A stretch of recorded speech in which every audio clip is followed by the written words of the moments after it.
Sa akong tan-aw, usa sa pinaka-painful nga experience sa tawo nga dili niya ma-decipher ang mga pulong sa usa sa mumaymay o mutambag niya kanang mawad-an tagmahal sa kinabuhi. Siguro in your experiences nga namoy kaila o kita personal sa dihang mawala ang mahal nato sa kinabuhi, bisag unsa pa na kanindot ang ilang tambag, di gid nato masabtan. Kay sulod sa atong galamhan, dili mga pulong ang atong gikinahanglan, ug walay pulong nga makatangtang sa kaguol gumikan sa pagbiya sa mahal nato sa kinabuhi. Susama ra usab niini ang kasinatian niining duha ka mga tinun-an. Sa ilang pagkuyog-kuyog ni Jesus in His public ministry, they are aiming matod pa sa matod pa sa ebanghelyo, nagalaom siya ug nagalaom sila nga siya ang mutubos muluwas sa Israel. Ug nagtan-aw sila nga ang Jerusalem diin tuas si Jesus mao ang lugar ug ang katumanan sa ilang mga pangandoy sa kinabuhi. Pero ang istorya atong nasabtan ug nadunggan sa pipila ka mga semana nga milabay. Ang tawo nga ilang gilauman namatay. Ang lugar nga nahimong lugar sa paglaom, nahimong lugar sa kalbaryo ug pag-antos.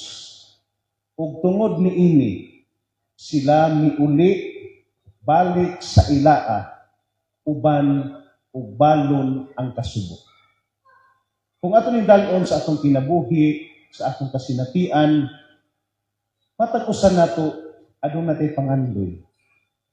Matag-usan nato aduna natay gipangandoy o gitinguha nga makab-ot sa kinabuhi. Ang uban natuman, ang uban wala. Ang uban usab nga naa nato dinhi, dugay-dugay na nga nangandoy ug dugay-dugay na nag-ampo niini apan wala natuman. Ang uban pod na ay gidamgo, pero ang nahitabo imbis kalipay ang maabot, kasakit tinuon.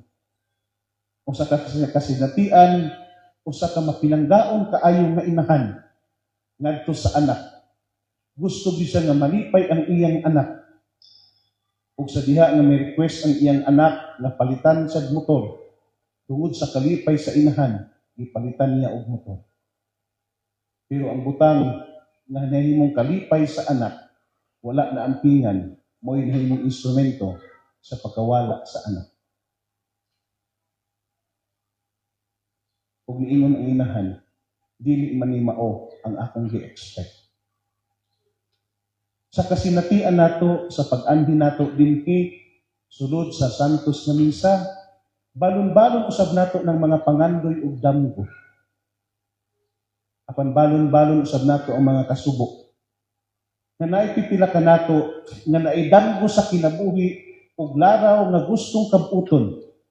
Pero ang nahitabo, imbis Jerusalem ang atong gipangandoy, mitalikutan nining damguha ug mipauli na lang ug miingon, di na nato ni mahibuhat. Naipipila nato nga nawad-an sa paglaom. Pero unsay pinakanindot nining panaw sa kinabuhi? Kini unta nga ebanghelyo mo pahinumdom ka nato nga sa matag lihok ug lakang nato na ay mga butang nga bug-at kaing dawaton, na ay mga butang nga lisod kaayo tan-awon, na ay mga butang nga magkalisod ta unsaon nato pagkabot. Pero ang pinakanindot niini kung atong sination susama sa ebanghelyo, luyo sa mga kalisod ug pagsulay na ay Dios nga muuban kanato.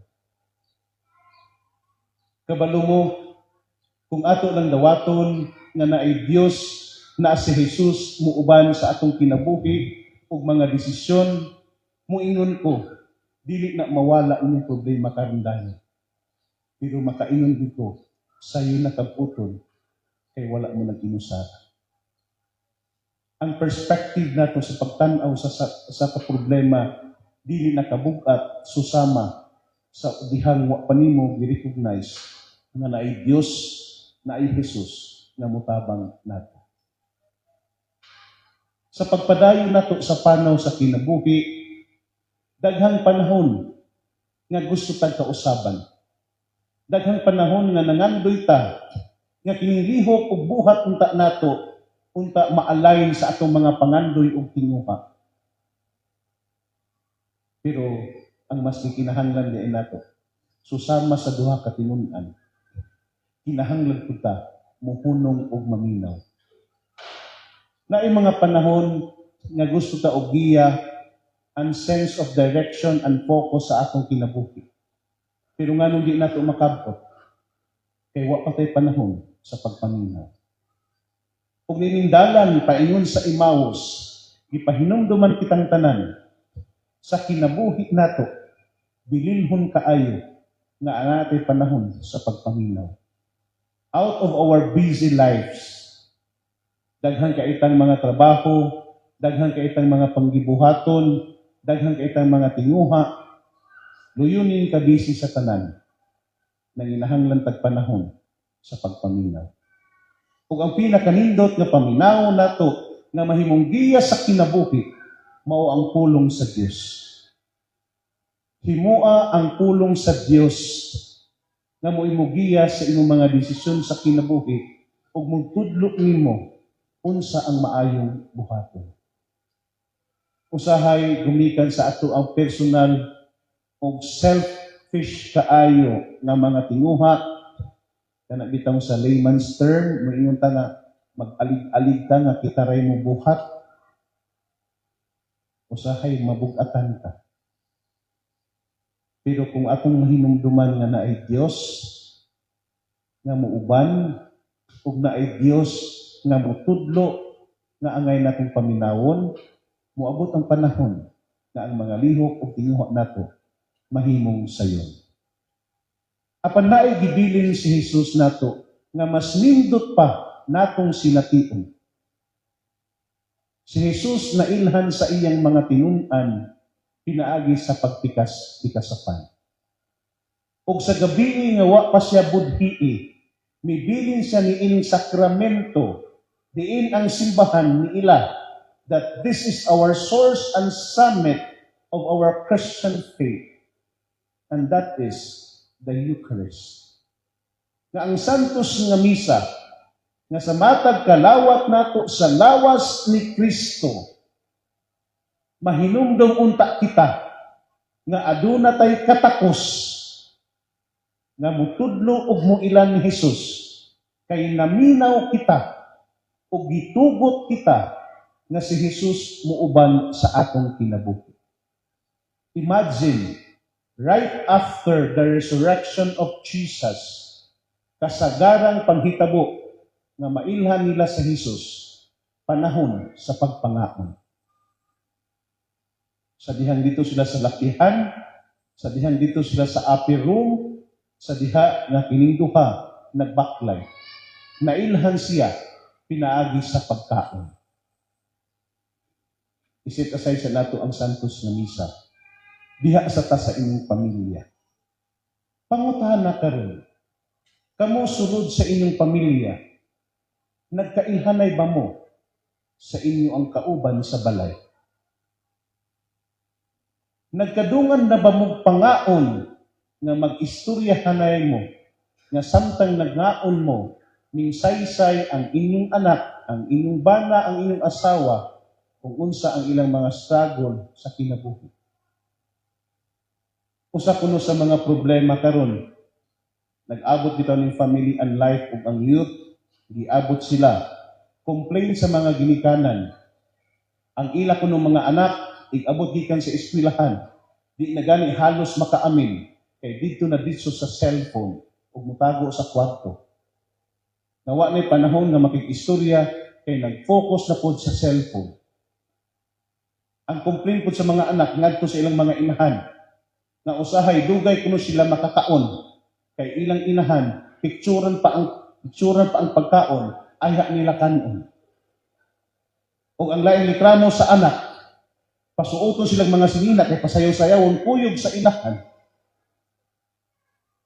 Kay paapilog sayaw sa TikTok. Usahay malimta nato ang lawom kaayo nga mithi diha sa kan-anan. Nay ubang ginikanan, makabalo na lang sila sa pagbati sa ilang anak, kay gipost sa anak ang iyang pagbati. Ni shout out sa Facebook. Balik ta sa Eucharistia. Si Jesus nitanyag niining santos nga misa aron ipadayag sa atua ang kanindot ug ang kabilihon diha na sa gugma sa Dios nga napadayag sa santos nga misa. Pero kabalo mo, wala lang diha taman sa santos nga misa ang iyang pagpadayag sa gugma. Right after the celebration of the Mass, the priest will say, tapos na ang misa, lakat ka mo o ipaambit ang gugma ni Kristo. And that is our mission. Nga susama sa duha ka mga tinunan, right after they ate with Jesus, they leave that place and they went back to Jerusalem to tell those people waiting for Him na nabanhaw siya. Human na to ning santos nga misa. Gipahinumduman ta nga ulit nato madala unta natong uban nga naa si Kristo nga sa panahon sa atong kaguol ug kaluya ug daw bukat na kaayo ayog kalimot naa si Jesus muuban nimo. Nga sa panahon di ka makasabot sa tanan, hunong sa paghuna-huna, paminaw sa pulong sa Dios. Ug sa dihang makapaminaw kaniya, ambit sa gitanyag niyang gugma, nga sa dihang mukaon ka sa lawas ni Kristo sa misa, makita nimo si Kristo, ug di lang nimo siya makita, imo pa siyang masangyaw. Katapusan, niadtong Holy Week, na ay Holy Week special nga gipasalida, nga gi-create sa mga vloggers, sa mga Facebook sensations. Siguro halos tanan nakakita o pipila nakakita sa short movie na Gasolina. Usa ka amahan nga nangandoy nga matagaan ug maayong kaugmaon ang ilang anak, ang iyang anak kay siya na lang usa ang nabilin.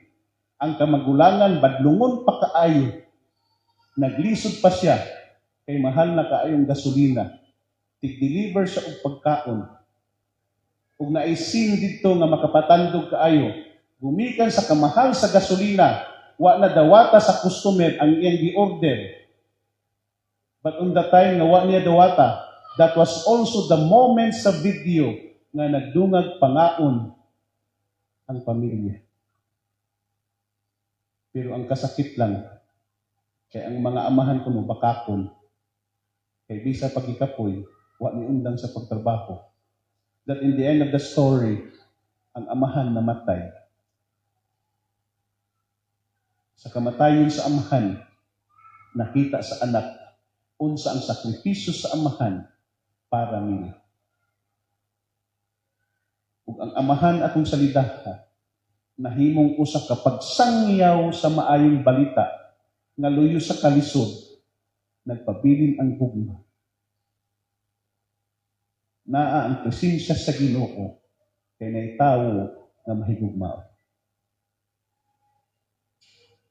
Sa pag-uli unta nato karon, unta baluno nato ning gugmaha nga ato masinati sa santos nga misa, aron makahatag tagkadasig sa uban nga nanginahanglan niini.